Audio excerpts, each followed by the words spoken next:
Good morning. Welcome. It's Welcome Wednesday. You are on the Success Secrets for Business, Family, and Life channel.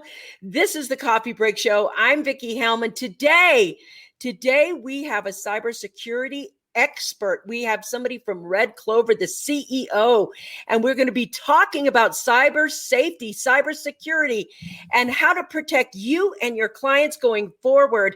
I just want to let you know, if you're new here, this is the Coffee Break Show. We go live Monday through Friday. We share tips, tools, techniques, inspiration, and motivation. Those things are going to help you create thrivability in your life. And I see you guys starting to pop on. I just want to welcome you to the show. If you're new here, put your name down here. I want to meet you. I want to say hello to you. And if you're one of our regulars who watch the show every day, thank you for being here. Thank you. And it's afterwards, if you're like, dang, I missed the show today, just do me a favor right now and put hashtag replay on it, and we will be seeing you in the show. So I just want to welcome Jodi Daniels here. And I want to tell you, this is such an important day.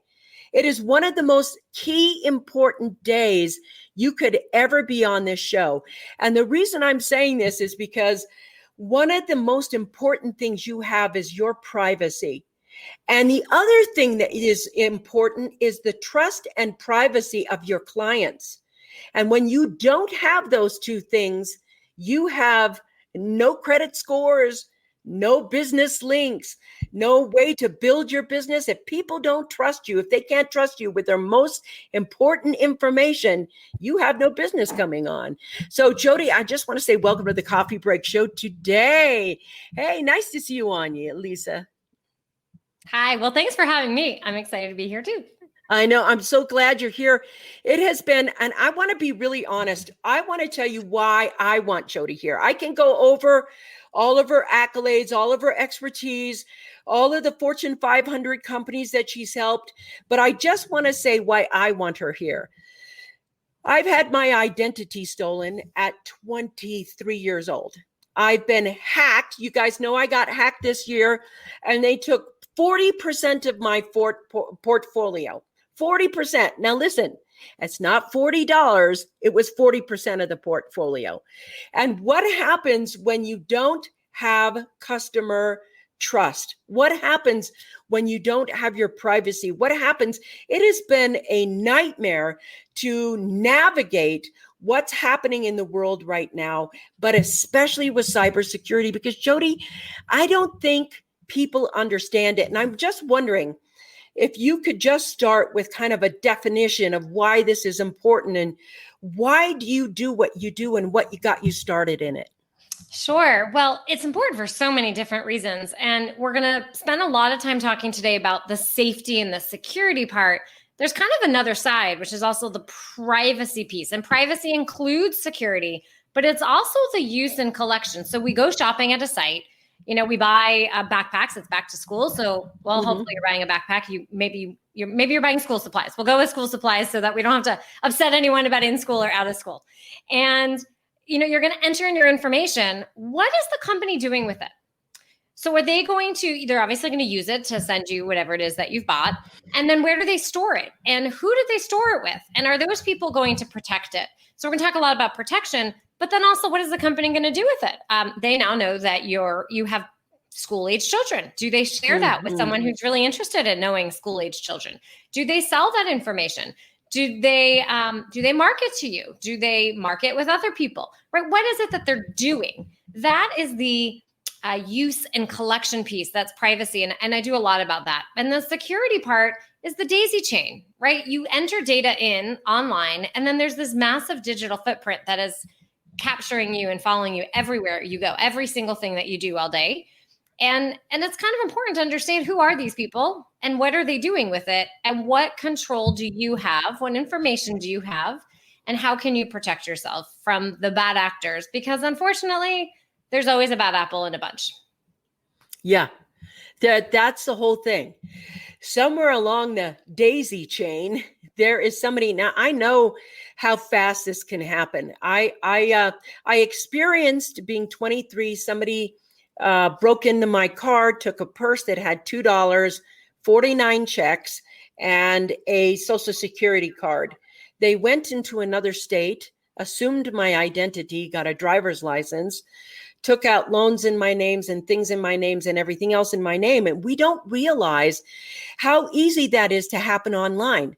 How easy it is for people to go ahead and come into your data, take it, become you. And isn't there a type of, what do they call it right now? A type of cyber theft where once they get your identity, if you have a house that you've paid on and you have a amount of equity in it, and they can steal it and they do a quit claim deed and make it look like they purchased your house or something like that. And then they start taking loans out as well. So it's like, what if you bought something innocently off somebody's funnel that you needed, and you ran your credit card through, and they didn't protect that information enough, and they could steal your identity in that way and somehow begin to drain the money out of your bank account, or drain the money or equity out of your home, or get into a portfolio and take those things. And protecting your customer in your business, is there some legal obligation that a business owner has to protect their customers' privacy and or protect their customers' account? And how do they do that? I mean, how is that done? By the way, I want to say good morning. Good morning, everybody. This is Jodi, if you're just coming on, and she is a cybersecurity expert, and we are that's what we're talking about now. Sorry, I interrupted you. No, go ahead. You're fine. So there are absolutely laws in a variety of different ways. So first, it kind of depends on the industry. If you have if we're talking about health data, and it's really important to understand that just because it's a health related thing doesn't mean it's protected by what most people are familiar with, at least in the United States, which is called HIPAA. I know we have a global audience, so around the world, there's different privacy laws, and health data is generally always a protected class, but it's not always the same definition of what health data is. If I'm entering into some type of app because I want to track my fitness and my diet or my blood pressure, that might not be the same as going to a doctor or a hospital, right? There's different levels of health information. So that's the first piece. But around the world, health data is often very sensitive and classified. Financial data is another one. In the United States, there's a special law around financial data. That's why you get that often a mail-in piece that people generally open, and they're like, oh, that's a lot of legal language. I'm going to throw that away. But in that is actually their obligation of what they're supposed to do with it. Again, around the world, financial information is included in personal data and they need to protect it. But believe it or not, the United States has some really strict laws when it comes to the privacy of personal data. There's a lot that happens internationally around financial data to really make sure that we don't have, money laundering and things along those lines. So the trail for financial data is a little bit different. And then you have kind of just the rest of personal data, right? You go online, you buy something, your name, your email. Maybe you didn't even buy anything. You just went online and looked for something. It'd be interesting if people listening have ever gone online and noticed that they bought something and now it shows up in their Facebook feed. Or yes. Says, please come back. You didn't even log into the site, but please come back and please buy that, whatever it is you've looked at, like sheets and bookcase and desk and everything else. So the laws that are here to protect us, there's a big global one that raised a lot of headlines. It's called GDPR, the General Data Protection Regulation out of Europe. And it affects everybody around the world. It doesn't matter if you are a solo blogger, if you're nonprofit, if you're for profit, it affects everybody. If you are actively serving an audience in the EU. So Jodi has to be in France, in the EU, right? One of its member countries. And I'm trying to target you. I can be in scope. I can just be a little solo blogger and I have to comply with GDPR. And in that are obligations to protect the data. Here in the United States, there's a brand new law called the California Consumer Privacy Act. It just became effective and enforceable in 2020. And it too has obligations really to protect data, because if you don't, there's the potential for a class action lawsuit. Wow. There are other state laws that say you must protect this data. New York has one, Massachusetts has one, and around the world, there's a variety of different privacy laws that are about protecting data. And the protection is twofold. It's the security from preventing people from from stealing it so that they don't have what you had, but also that use and collection. So it's my data in some countries, it's the individual's data. In other countries, it's more like the company's data. And then maybe individual will tell you what we're doing and give you some rights, but they still have to protect it. So it just kind of depends on the industry and on the sector and on the part of the world that someone's in. See, I think this is so important to understand, because a lot of times, a lot of times there is so much data breaching that goes on, and so we concentrate on how to build this or how to do that, but not protect our clients. When you have a business, I don't care what kind it is, and I know there's a lot of people that are watching right now. You guys, I'll get to you. Everybody's gone crazy right now on this side. I'll be right there in just a second. I just want to make this point. I know there are a lot of you that have employees on the show, and I know a lot of you are small business. Maybe you have 2 people or 5 people, wherever it is. I have one question. Let's say I hire a VA, and the VA, do I have to have them sign something or do something that says they're going to protect the data that's coming into our office? Am I responsible for it, or are they responsible for it, or they're both? How does that work? And we have a boatload of stuff to go over here. I'll go in a minute. Great question. And you're both responsible for it. And the first piece is exactly what you said. You want to have a contract, whether it's a VA, a marketing agency, the person doing your Facebook ads, the person doing payroll for you, your books, whoever it is. There should be a contract that says you're going to protect my data, and also probably something that says it's my data. You can't use it for however you want. Interesting. It's my data. Because imagine if you don't have that clause, then they have access to it. They could use it how they want if it's still protected. You don't want that. It's you want them to only use it for the purpose that you hired them to use it for. So you absolutely need them to be protected. But at the same time, the person or the company who has the data on the other side, they also have to protect it. And small to big, you tend to see it a little bit more in those mid-sized to bigger companies, where they're going to do vendor assessments. They're going to make sure, who are you? And okay, so how are you going to actually protect my data? And again, as you kind of scale up, that becomes even more and more important and critical, to the volume of data and the amount of data and who it's going to, all of that scales right along the way. Again, even if you're small, you need to ensure whoever has access to that data, wherever they are in the world, they're going to adhere to the highest privacy and security standards. And many of the laws require that to happen. So you have to have a contract in place to have Fantastic. This is so fascinating. I'm so fascinated already. Thank you. I want to jump over here. Cybersecurity, this is Don Gifford. Cybersecurity is increasing in importance as monies evolve online, such as cryptocurrency, banking, or online wallets. The Office of the Comptroller of the Currency has given approval for federally chartered banks to provide custody service to crypto assets. This is a major transition for cryptocurrencies. Thank you for that. Scott says, in a creepy kind of cool way, Facebook and targeting is crazy accurate, and I'm always fascinated by the advertisers that end up feeding me ads. I would have never found these products without the ad targeting. That's so interesting, isn't it? It is just exactly like this. I'm not sure what this is. This is news issue, news release. There's something there about the Office of the Comptroller that he was talking about. Karen says, when was the last time you didn't read the terms and conditions of an online product? I don't read them. I just hit agree. You won't believe what permissions we give to give our data away. It's true. That's a big one. Lisa says, I remember when GDPR came about and all of the online businesses were freaking out. Now CCPA is causing a similar effect.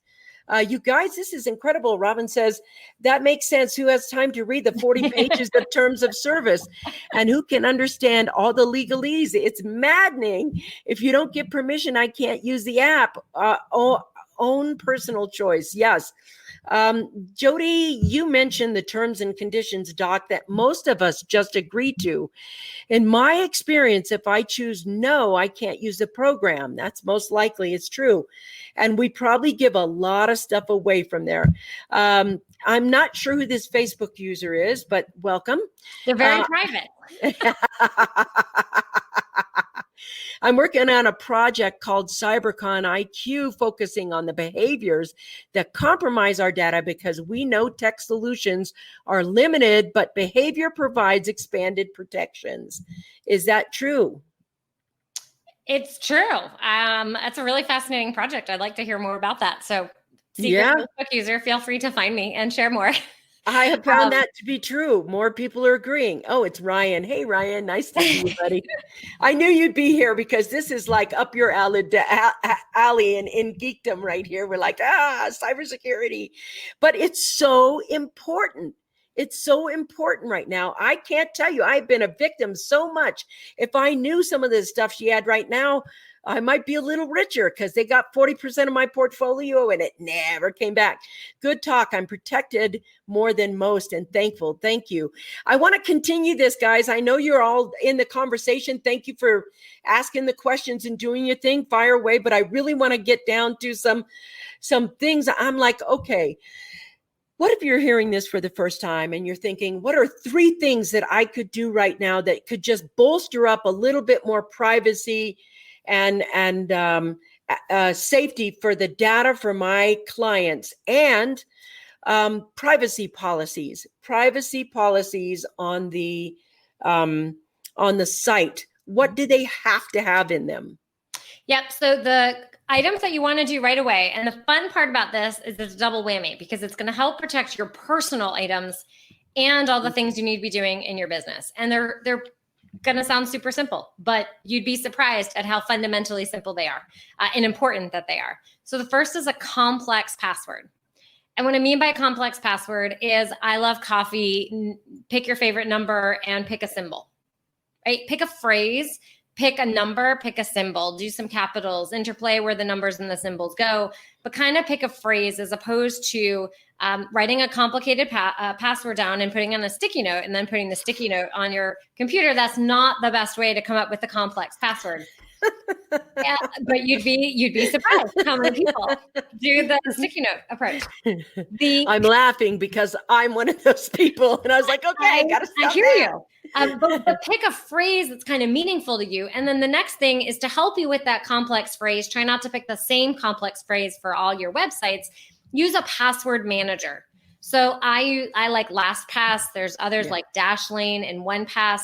They're great for a multitude of reasons. You can store all of them in there. Then you just have one complex password to remember, and it's storing it in a highly protected way.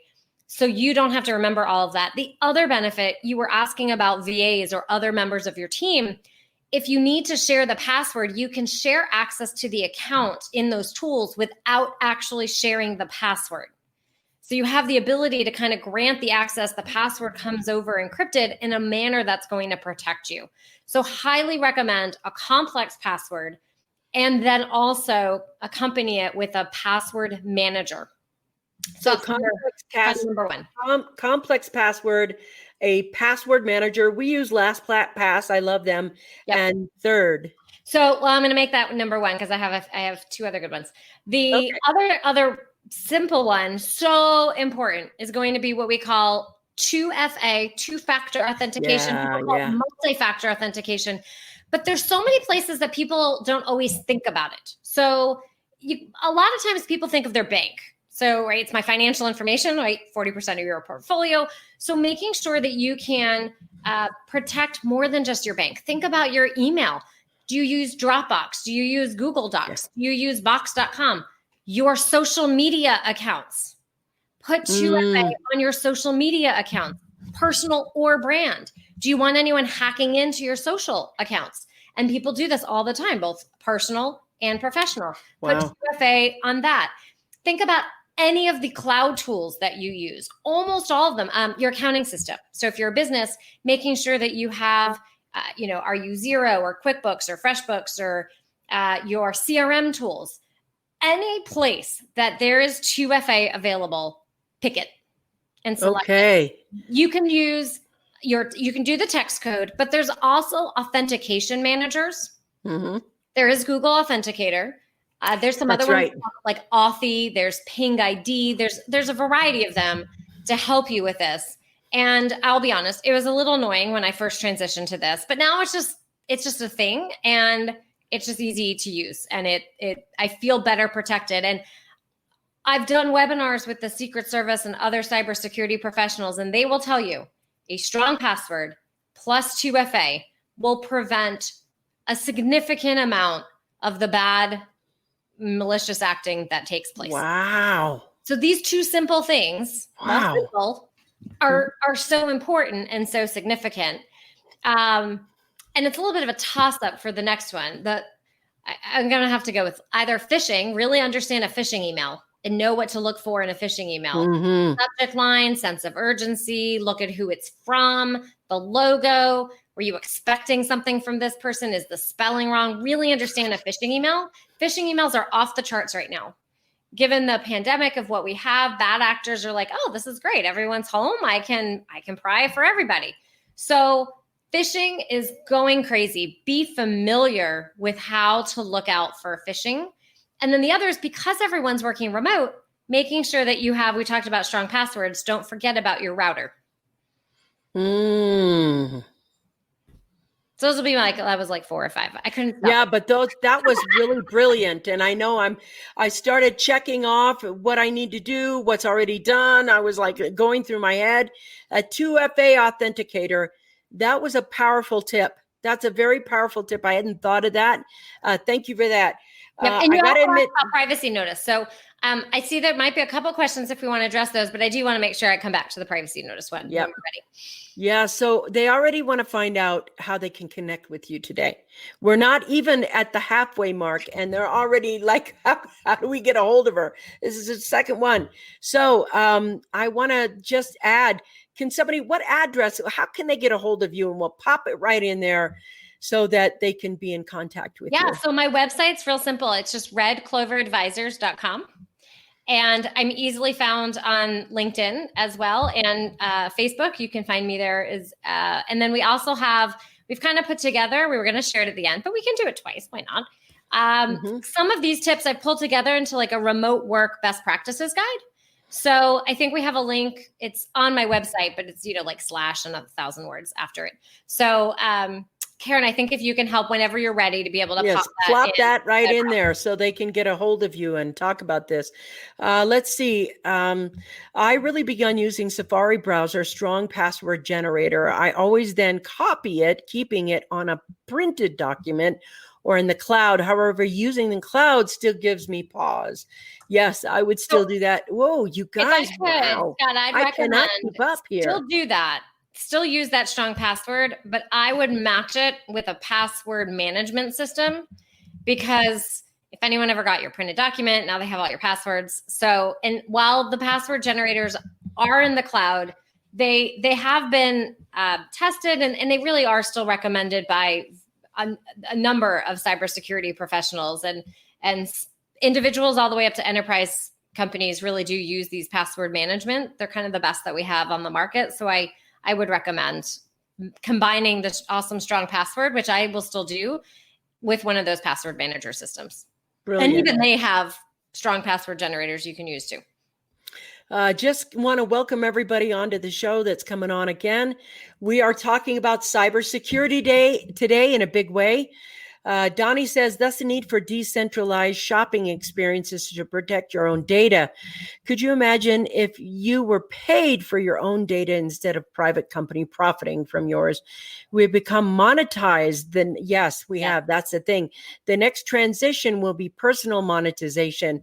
You're your own corporation, thus importance of privacy. This is a very interesting thing right here that I think is very, very important. I do want to say this, and I told her this beforehand. I told her before we got on live, I was telling her how excited I was, and you guys are obviously excited. I'll get to you that the conversation has gone wild. But what I want to say is, It used to be that you used to have a website and everybody could buy with PayPal. And I still love PayPal. So I want to talk to you product providers and program providers and those things who provide B2B or B2C. It doesn't matter. When I'm online, I'm going to push the PayPal button way more many times than I am going to give you my credit card. Because if I buy 10 things in a day and I'm letting my credit card out 10 times a day, my credit card information so that you can bill me next month is really what you want. You want that tag so you can hit my credit card with ease every single month. And I'd still rather have you hit my PayPal account every single month. I don't want to give you my credit card.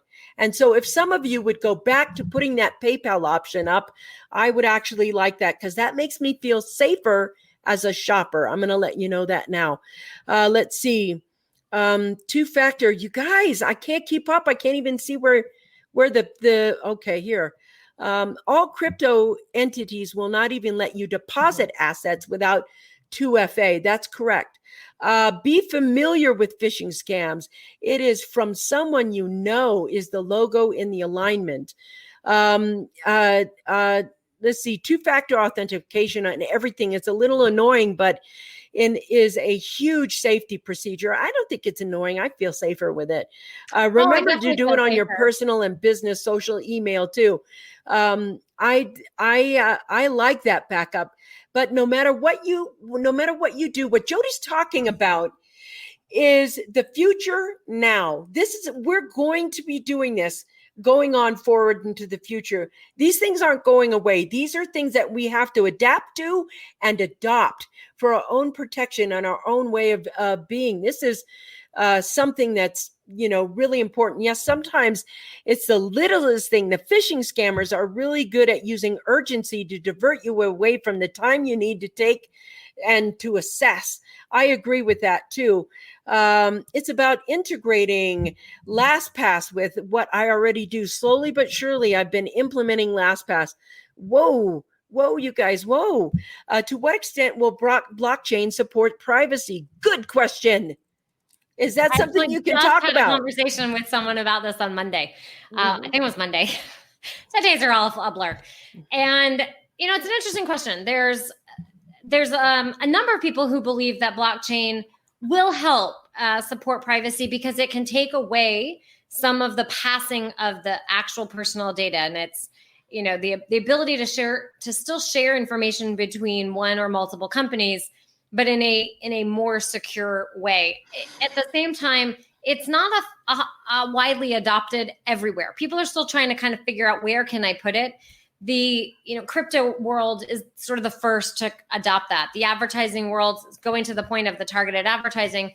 Blockchain's trying to be adopted in advertising. And how can they use this? So instead of cookies, which the browsers are phasing out in 2 years anyways, what are you going to be using? And could blockchain be a fit? So I certainly see a future for blockchain. There's a number of companies that were trying to utilize, someone had mentioned GDPR, and blockchain and GDPR were kind of a big thing of we're going to solve the world's GDPR problems by using blockchain. But then you have other people who are, but I have to be able to understand the whole flow of data. And if blockchain's here, how do I do that? So there was kind of some disconnect almost between the point of blockchain and the point of GDPR. So that's pieces to kind of continue to be working out. So there's a lot of implementation with blockchain, and we're going to see there's going to be other ways. But isn't some of the blockchain technologies, haven't they been hacked into? And we need that. There's a lot of payment systems. You guys are just, wow. Scott, how do you like to compare to one? Let's see. Don't blame you for that. Yeah, I know what you mean. You guys are talking really, really fast. But I want to keep, whoa. Don't I have ever heard of these? Don, I've never heard of these barometric vein patterns. Okay, so what I want to talk about going forward is I know that a lot of people think that what they're supposed to do is purchase cybersecurity. Like, I'm trying to think of the name of the company. I'm stumbling right now. It was a company that didn't know they were selling data, and they sold like 250 250 pieces of private data over to actual criminals and traded money for them. And I'm trying to think of the data breach. But when data breaches happen, and you have 2FA, because they're going to happen for a while. I don't think data breaches are going away.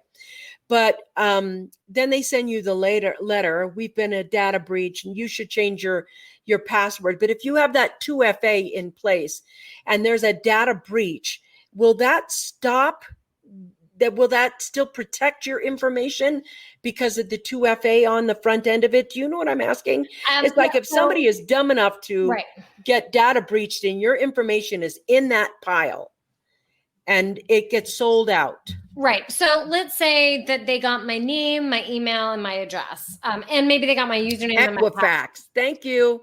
Equifax. Thank you. Thank you. Thank you. So if you had my username and my password, now you try and go and use my username and password somewhere else, could that still protect you? Well, it might protect you from some places. First, a lot of people literally use the same username and password in absolutely every single place. And not every single place has 2FA. So it will only halfway protect you. If they had it in a place that had 2FA, then in theory, the FA, the second factor, right, should kick in, and you should, in theory, be okay.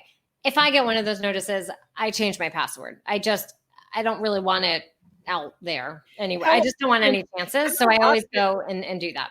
How often do you change your passwords? Or how often do you suggest businesses change your password? The official company answer would be every 90 days. They would say to change your password. The reality is people probably don't do that as much. And if you have 2FA, you're in kind of a better spot. If one of the places that you used one had been breached, you can mix it up there. One of the things about the password generators is it actually makes you change your password. And I don't remember if it's 90 days or 6 months, but they force you to change it as well. Mm-hmm. So, yeah, and that keeps it up. It's kind of like an unnecessary evil for doing business online. And I don't know. About a company, think about anyone here who's running a company and you have a network and you have access. So we're talking about personal and company kind of at the same time. They're a little bit interchangeable, some of the philosophies for them. So at a company and you have employees, I highly recommend having a password policy, a set of security policies, training. Training's critical. You want people to understand what it is that we're talking about. Some of these are items that I cover in my training all the time. And we walk through, here's what a phishing email is, and this is what it is you need to be covering. And you want at least a 90-day policy. Let's rechange your network password, right? And let's make sure that you have all of these procedures in place for your company assets, because not only is it money and personal data and the potential from a data breach, but you have confidential and company assets in here too. That can potentially be your IP that you want to be protecting. That's brilliant. So let's say you want to do business with someone and you're B2B, and they may be a vendor, they could be a strategic alliance or whatever else. How do you broach the security piece when it talks to? Because if you're doing a strategic alliance, if you're doing some sort of venture with someone else and you have great, security, but you don't know what they do, I certainly don't want to hand my customer over to this joint venture if they're not up to snuff. How do you broach that conversation with a company that you're working with or what would like to work with? Yeah, so the starting point is often a contract, especially in a B2B. And if you're using a cloud vendor, especially some of the big ones, a lot of those are online. People were kind of joking about the terms, right? I can't use the product unless I agree to the terms.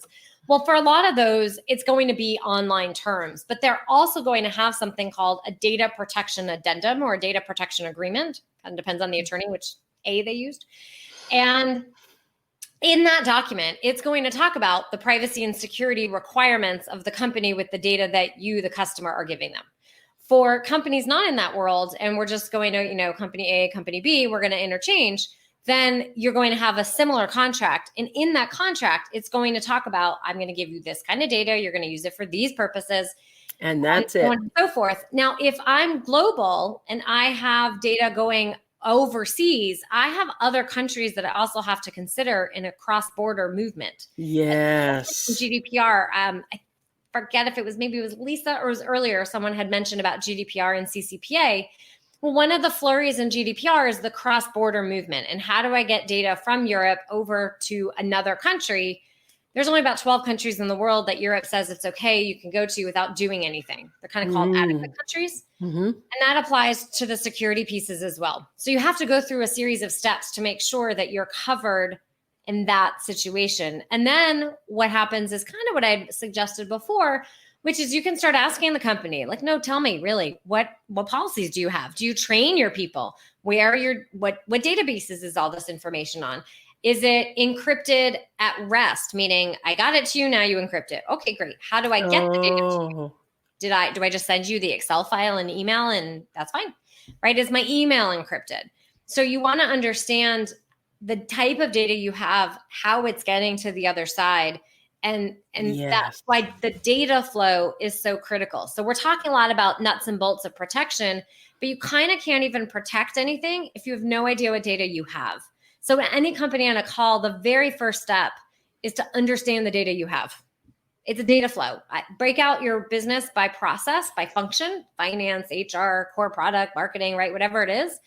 And understand, okay, well, within those, I order, I fulfill, I email market, I do digital advertising, whatever the processes are, and understand the data you actually have and where it's stored.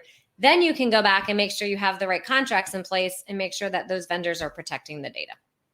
Wow. This is so fascinating because as you were talking about this, I could see that we're so globally connected now and everything's global. I know there's floods in China and earthquakes here and more in India, but we're still united globally. And in that flow, data flows everywhere so quickly and so easily. And so if I feel like it's almost like a personal responsibility to protect your data. And I realized today, fundamentally, an epiphany happened to me. And what happened was I didn't think it was my job to protect my data. I think it's their job. And that's not true. It's everyone's job to protect the data. And I never realized that until you just said what you were talking about. And I was like, all that data moving around the world. The first person who's in charge of that data is you. Mm-hmm. The second person who's in charge of that data is the company you're doing business with. And that to me is the biggest turnaround we can have right now.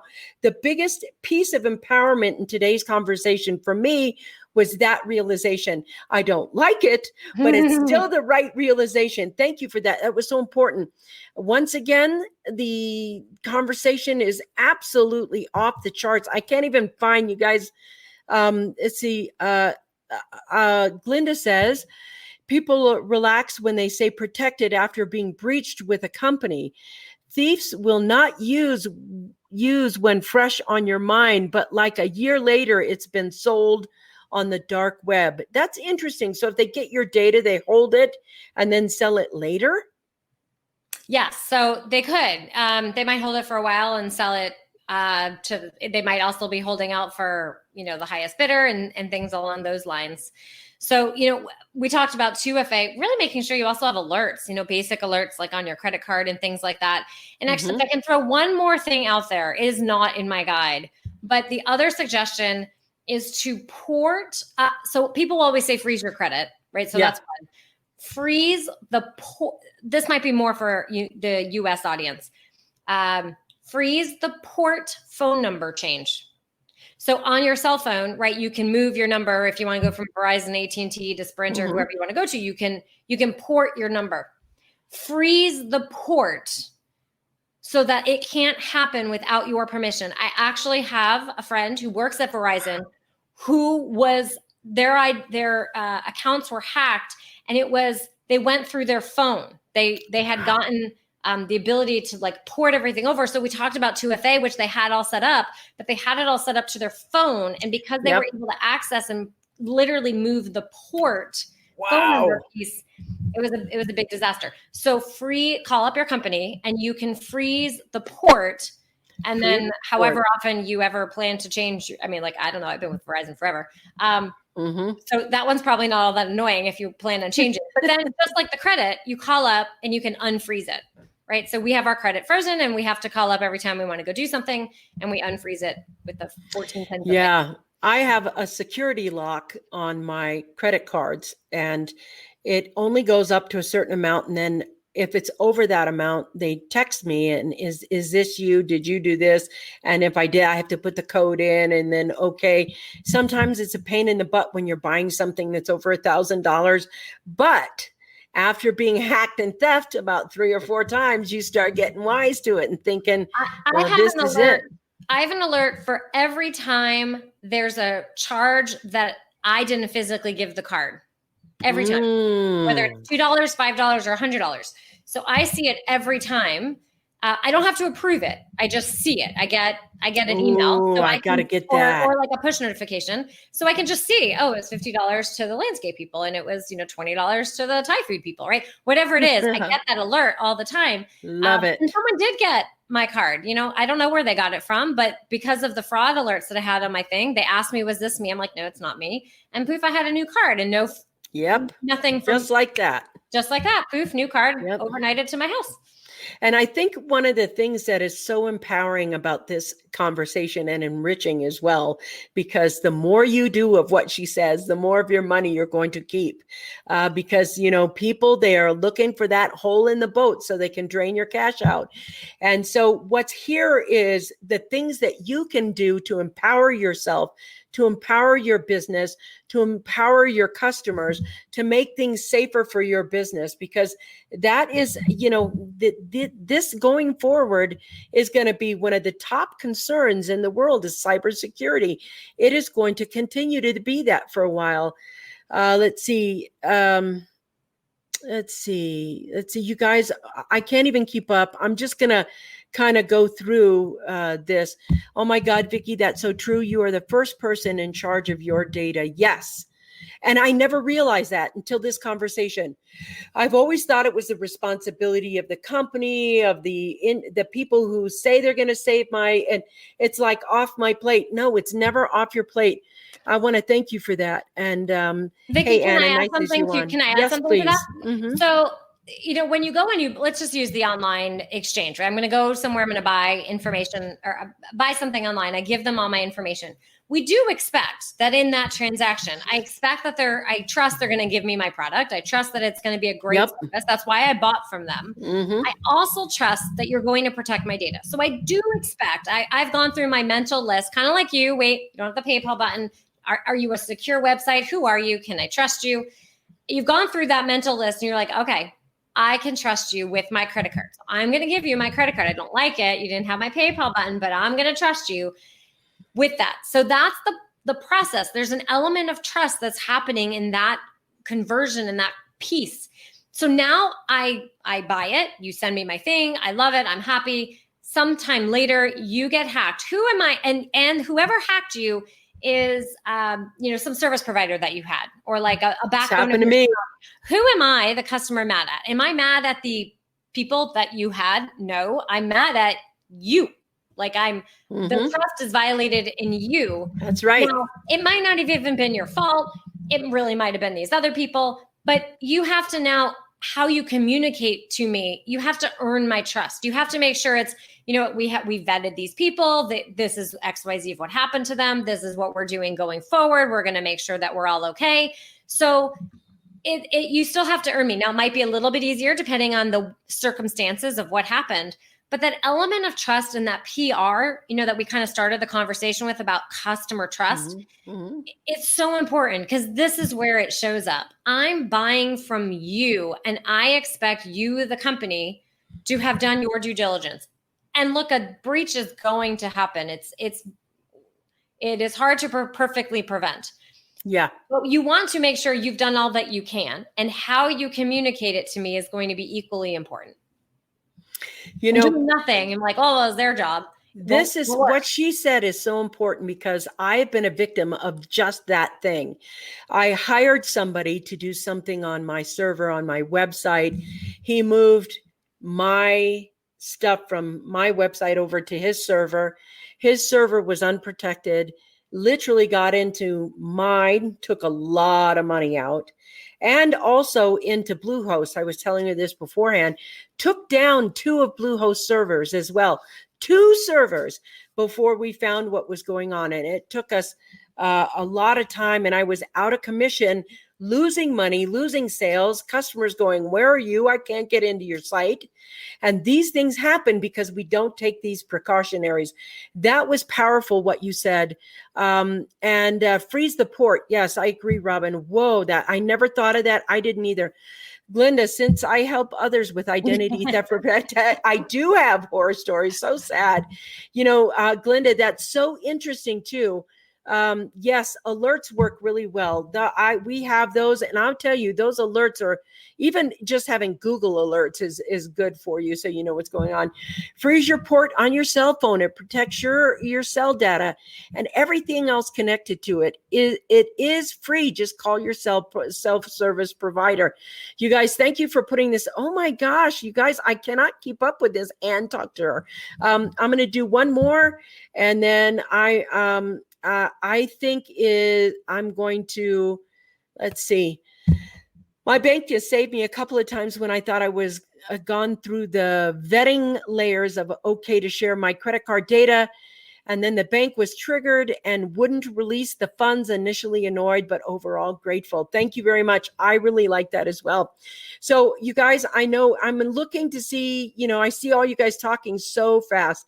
If you have questions for her, you better ask them now because we got her on. And wow, it's very conversational today. The problem, and by the way, hey, Amber, it's nice to see you. The problem is the flip side of it, more invasive protective measures to protect information. Right now that is going through, but remember, she said in the beginning of the show, you may not have heard this, most of the things that we can protect ourselves for is just having a really good password, a strong password that we change every 2 to 3 months, every 90 days, and 2FA. And you'd be surprised how much data we don't have to give. I think there's a lot of data with the credit card. I just don't even like that. I wish it was PayPal. And more of you vendors out there, but I want to talk about big companies now. We've been talking about, we have a lot of small business owners here, and I get that. Thank you. But we also, in this particular group, we have a lot of multi-million dollar companies, where there's 15 up to 30 mil, I think is somewhere around there. And some people have about 200 employees right there. And I want to talk about what you talked about earlier about, do you go to companies and teach cybersecurity, or do you do it online, or what do you do in that way? What if somebody said, I want that woman to come in because I don't want my team to fall, victim to phishing scams because they're so generally there.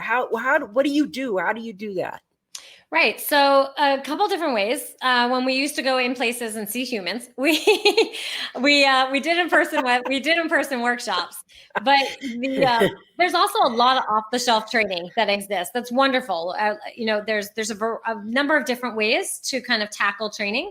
So a lot of times people will bring us in because they want a workshop style. They want a person to be able to answer the 50 questions that humans actually have. So the computer-based training is really great to kind of provide that foundation, always have in the background, but we'll come in and kind of customize. So whatever is the specific need, particular part of the company, particular topic, particular issue, and we customize it and deliver, that in-person experience. Well, maybe not in person now, but a webinar-like experience, just like we're having here, right? So we're having a conversation, people are asking questions, we're getting them all addressed. So we do things along those lines. And then kind of look at the holistic piece, which is, all right, so I need to train people, which is actually required by a number of privacy laws, but I also need to have a program in place. So do I have information security policies? Do I have procedures in place? If I have a data breach, what do I do? So I've actually received a couple phone calls. Yeah. I have a data breach. And my first step is, okay, so here are the things that you need to do. And you should have a plan in place to know who to call and what to do. So you want a policy, you want to practice that policy. So we'll help draft the policy. We can help do a simulation and kind of walk through a scenario of what would you actually do? And when we've done that, people realize, oh, well, the policy we wrote, actually, that was good. But we realized, oh, well, that person's going to be like, they're a one-person shop who's our PR firm. And when these things happen at 5:00 on Friday, she's on vacation. We need the backup plan.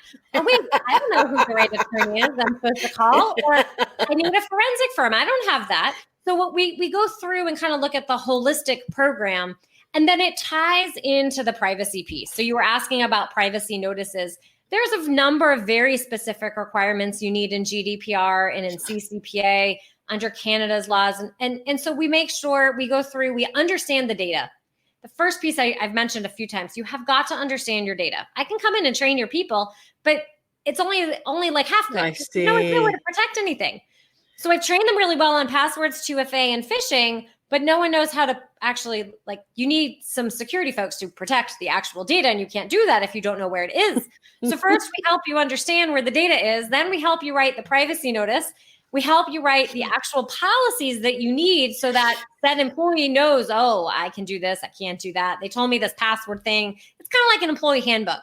Don't post that on social media. Well, you need a policy that says, I told you, don't post that on social media, right? You need the same thing that says, I need you to do X, Y, and Z. So we look at and make a holistic privacy program so that at the end, you have all these pieces as opposed to just your favorite ones. That was fantastic. I think what I'm enjoying about the conversation is, come on, hasn't she given you a more vast view of something that is happening in the world, a more vast view of how you have to look at protecting your customers, building trust, getting your privacy in place. And this is so incredible to look at it from this vast view and find out that there are solutions in place, solutions already there that we can take advantage of and move into a safer world with our privacy and our data protections in our own companies. And you probably might be able to get her to, the thing about where do you store it and how do you store it? And I never thought of that. I just, this is such an interesting conversation. And I realize I'm almost naive. And I think there's a lot of naivete because when we look at running our business today, we're like, how many sales did we get in? How many sales? Not how many people do we have to protect? How many are they secure when it goes in? Is it really secure? And a lot of times we look at that website and we see that secure sales tag, and they're not really as secure as they should be. Coming from you, I know that. You guys, this is, thank you. Let's see. Yes, security and licensed private investigators to help repair. That's right. Remember to get Jodi's free best work practices document. And if you have a business, I don't care if you're a solopreneur or you're a multi-million-dollar company, get this right now, Jodi's best work practices document right now. Get on that. And somebody from my team, would you please do that? Oh my God, that blew my mind. I know.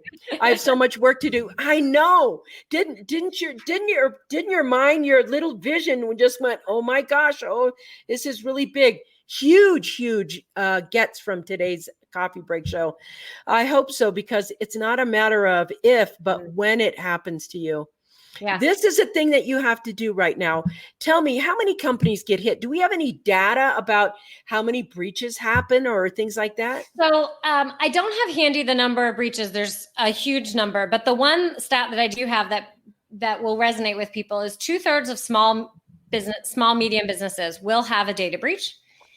And 2/3 of those businesses will be out of business in 6 months because of the cost and impact to their business of a small, medium business. And if you think about that, a hacker goes out to the small, medium businesses because they often know they're not investing the time or the tools or the process or the policy into security. A bigger company, more to get, maybe more holes, but they also have teams of people, potentially bigger budgets, so they're going to protect it. It's kind of like the burglar who's going to go to the house with the alarm sign on it. Like, I could go to you, but you're kind of more work. I'm going to go to the house that doesn't have the alarm sign on it. That's going to be an easier one. So I'm going to go and pick you. So it's sort of a similar scenario. And connected to that, There are a number of tools. You had mentioned, Vicki, that there's different cybersecurity tools that companies can buy. And there are some great tools on the market. And I support many of the cybersecurity tools, especially the more data you have, the more people you have, the more complex your business. You need help monitoring and flagging. There's a number of tools that will try and help protect your perimeter, kind of like the alarm on your house, right? You want all the bells and whistles. But you also have to have a plan and process and policy to help support that. Like, it's only as good if I have the alarm, but if I never hit the button, right, what good is that? Yeah. Or if I hit the button, but I don't have all the right sensors on, or if the sensor goes off, but no one ever reviews the report or the alert. So sometimes you see some of these breaches, and it's because they didn't do the patches. They have all the bells and whistles. They got the notices. They didn't investigate, or there were too many to investigate. So you need maybe other tools to help reduce the false positives. So you have to have technology that meets process. And that's where I think a lot of companies get the tool and the technology and think, I'm good. It's kind of like if you go and buy cybersecurity insurance. So quick tip. If you have cybersecurity insurance, it does not mean you're done. It's like any other insurance policy you have. You have to read the fine print to actually know what you will be covered and how you will be covered, and what any other policy that you have will interfere with cybersecurity insurance. So it's great to have it. You should have it, but you have to understand what you bought. So they all intertwine and go together. So just kind of know, if you have one of these items, if you have the tool, you're not done. If you have a process, you're not done. And if you have cybersecurity insurance, that's great, but there's more. You have to weave them together for what's appropriate and applicable for your sized business and the business you're in. It all just needs to be right sized to where you are. This has been for grabbing the official number of data breaches. I've actually heard that number is higher, like this one right here, 64 million. I think it's just like sensitive records. The actual number of data breaches is more like billions of records. It just might not be sensitive. Well, even in the sensitive records right now, that's over 50% of the population of the United States. 50%. And so let's say in 2018, the numbers were the same. That means everybody's data has been stolen at least once without you even knowing it, without you having experienced the pain of that just that data right there. Thank you, Scott, for that. If it's just sensitive data right there, that's 50% of the United States having been there. You could be part of that 164 million. So let's see. So since it happened to me more than once, I should be safe, right? Just kidding. 2/3 of small businesses will have a data breach. 2/3 of those companies will be out of business due to the expense of just fixing the data breach. That's such a huge thing. If you want your cyber security, cyber safety completely in place, you don't want to lose your business because some jerk hacked into your business. Let's see here. You guys, wow. I'm trying to just skip through a little because we're at the top of the hour and you guys are talking like, wow. Let's see. It's hard to imagine that any of us are safe from these breaches, considering the size of these security failures year after year after year. And this is the thing. That's why I just got today. First me. I'm the first defense line right there between me and protecting my data. And that is so important. Cyber security insurance. Who knew? That's right. And if you have cyber security insurance, you are not done. That's the first thing. You have to weave all of these safety tools together.